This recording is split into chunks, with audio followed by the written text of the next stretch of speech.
শুভ সকাল বন্ধুরা। আমার মুখটা দেখে তোমরা নিশ্চয়ই বুঝতে পারছো যে একটুখানি মনটা খারাপ। হ্যাঁ, অবশ্যই মনটা খারাপ, কারণ কালকের ভিডিওটা জানো তো আমি নিজে হাতে ডিলিট হয়ে গেছে। তো সেজন্যই খুবই মনটা খারাপ, ভালো লাগছে না। তো কি আর করব, সেজন্য ভাবলাম যে কালকের জন্য ভিডিও তো তৈরি করতে হবে।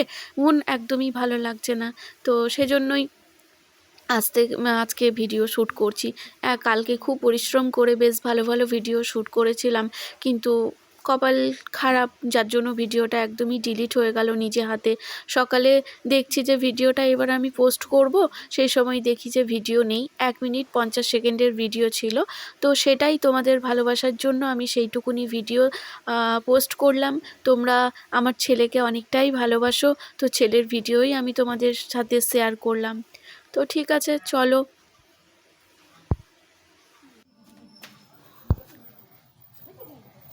বোতামেরও কোনো ভুল নেই, 2.5 মাস পর দিদির সাথে দেখা, যার জন্য দিদিকে একদমই ভুলে গেছে। এই 2 দিন হলো দিদিকে চিনতে পেরেছে, তাই না বোতাম? বোতাম এটা হচ্ছে ওর দিদির দেওয়া নাম, তাই ওকে বোতাম বলে ডাকা হয়। আর ওর এরকম ঘরের নাম হচ্ছে ঈশান, আর ওর ভালো নাম হচ্ছে নীলাদ্রি। তো ও এখন ঘুরু ঘুরু করছে, ও একটুখানি খাবে, খেয়ে তারপরে ওকে যদি ঘুমাই একটু ঘুমোবে, তারপর ওকে স্নান করাবো। চলো, আরও অন্যান্য ভিডিও নিয়ে আসছি। বোতামের দিদি বোতামকে খুব ভালোবাসে, কিন্তু দিদি যেহেতু নার্সিং পড়াশুনো করে, জিএনএম, যার জন্য ও 2.5 মাস বাড়িতে আসতে পারিনি। পুজো থেকে ও লক্ষ্মী পুজোর পরের দিন গেছে, 18 তারিখে। তারপর ও 2.5 মাস হলো ভাইয়ের সাথে কোনো দেখা সাক্ষাৎ নেই, ভুলে গেছিল। তো সেজন্যই দিদিকে চিনতে পারেনি, এতদিনেও চিনতে পারলো। দিদি খাচ্ছে আর ভাই দিদির সাথে দুষ্টুমি করছে। দিদি খাচ্ছে আর আমি দিদির সাথে দুষ্টুমি করছি। আর মায়ের ছান হয়ে গেছে, আমি খেয়েও নিয়েছি। আমার কিন্তু এখনো ভাতু খাওয়া হয়নি।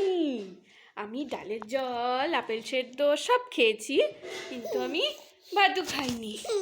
চলো, এখন বাজে হচ্ছে 3:45। 3:45-র সময় আমি আর দিদিভাই খেতে বসেছি, কারণ আমার ছেলেকে নিয়েই আমরা সবাই ব্যস্ত থাকি। 2 ঘন্টা পর পর যেহেতু একটা ওকে খাওয়ানোর ব্যাপার থাকে, যেহেতু এখনও সলিড খাবার সে খেতে শিখেছে। এখানে দেখো, আমি তোমাদেরকে ঘড়ি দেখিয়ে দিলাম, 3:45 বাজে। তো সে কারণে ওকে খাওয়াতে খাওয়াতে আমাদের লেট হয়ে যায়, সবাইকারই আমাদের লেট হয়ে যায়। খাওয়ার পর আমার একটা সুজির ব্যাপার আছে, সে সুজিটা ভেজে তারপরে ওটাকে গুঁড়ো করে রাখবো। তো তোমরা গুঁড়ো না করলেও পারো, সুজিটা ভেজে তারপর সেই ভাজা সুজিটা গরম জলে সেদ্ধ করে নিতে পারো। খুব ভালো করে সেদ্ধ করবে, যাতে না বাচ্চার গলায় আটকে যায়, মুখে যেন চিটে না যায়।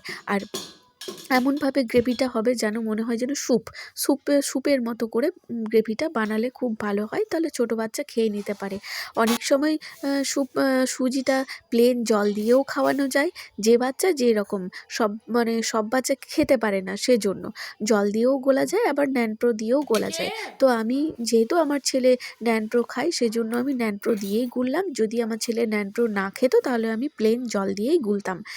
একই স্বাদ, যেহেতু চিনি পড়ছে না তখন একই স্বাদ, তো সে কারণে। আর 1 বছর অবধি আমি আমার ছেলেকে কোনো রকম চিনি বা নুন আমি দিই না। ডালের জল সেটাও নুন ছাড়া, আর এই যে সুজি বলো, স্যারলেক্স বলো, সব কিছুই আমি কিন্তু নুন ছাড়া বা চিনি ছাড়া খাওয়াই। যেহেতু 1 বছর পর্যন্ত কোনো রকম নুন বা চিনি ব্যবহার করা যাবে না, এবং গরুর দুধও আমি দিই না। তো এখানে দেখো, যেহেতু আমার ছেলে ন্যানপ্রো খাই বললাম, সেজন্য আমি 1 চামচ বা 1.5 চামচের মতো ন্যানপ্রো অ্যাড করে দিচ্ছি, তাহলে আর কি ছেলের খেতে সুবিধা হবে।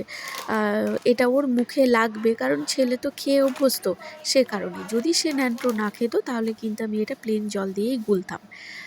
আর এখানে ন্যানপ্রোটা যেহেতু দুধটা প্রায় ঠান্ডা হয়ে এসছে, তো ন্যানপ্রোটা কিন্তু ভালো করে ঘেটে নিতে হবে, যাতে একদম নাড়িয়ে না নিলে তাহলে ন্যানপ্রোগুলো কিন্তু দানা দানা থেকে যাবে, তাহলে কিন্তু বাচ্চার খেতে অসুবিধা হবে। সেই জন্য আমি কিছুটা ক্যামেরা অফ করে সেটাকে ন্যানপ্রোটাকে আমি ভালো করে গুলিয়ে নিলাম। এখানে খিদে পেয়ে গেছে, দিদির কোলে আছে, খিদে পেয়ে গেছে গো আমার শরীরে, খিদে পেয়ে গেছে বাবা আমার। এই তো তোমারই তো খাবার রেডি করছি বাবা, হ্যাঁ তুমি খাবে তো।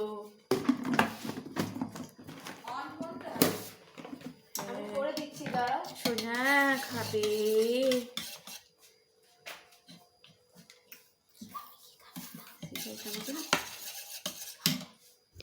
সুজি জিনিসটা কিন্তু হাতে একটু টাইম নিয়েই করতে হবে, কারণ সুজিটা একটু শক্ত টাইপ, যেটা বাচ্চার জন্য খেতে একটু অসুবিধা হবে।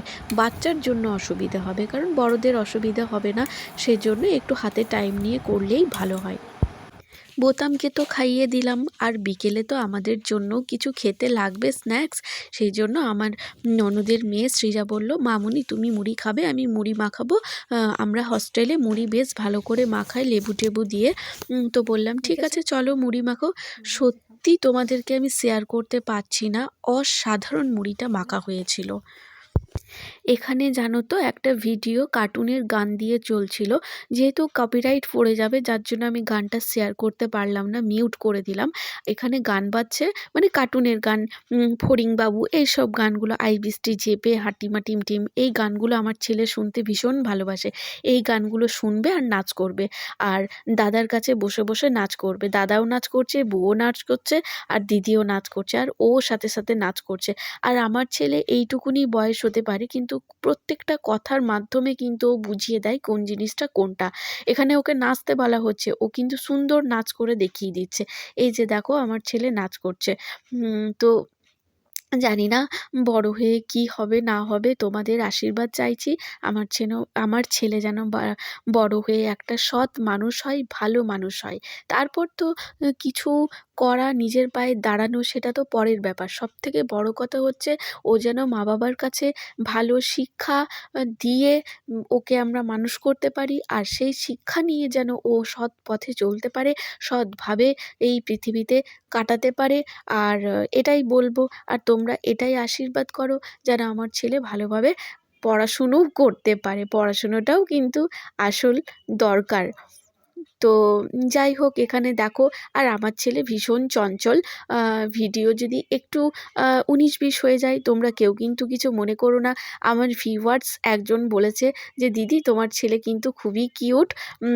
হ্যাঁ সত্যি কথা, তোমাদের চোখটা যেরকম কথা বলবে সেরকমটাই কিন্তু আমার ছেলে। পৃথিবীতে দেখতে সুন্দর, কিন্তু প্রত্যেকটা বাচ্চাই কিন্তু সুন্দর, শুধুমাত্র আমাদের চোখ কথা বলবে। তো যাই হোক, তোমরা ভালোবাসো।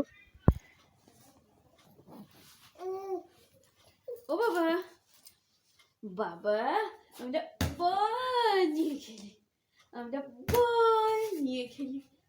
ওরে বাবা রে, এটা এটা এইটা, এই বলটা একবার, একবার শর্ট দিয়ে দাও, এইটা তুমিও দাও বাবা শোনা, আচ্ছা তুমিও দাও ডুবা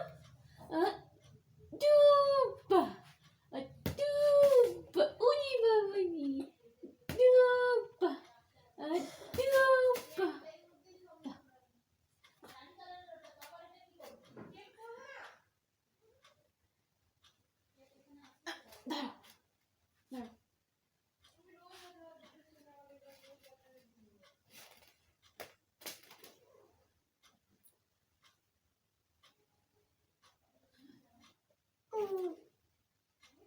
মেঘা যাবো বাবা, আমি মেনে দি ডালা ডালা ডালা ডালা ভাবো ছোনা ঢুকবে,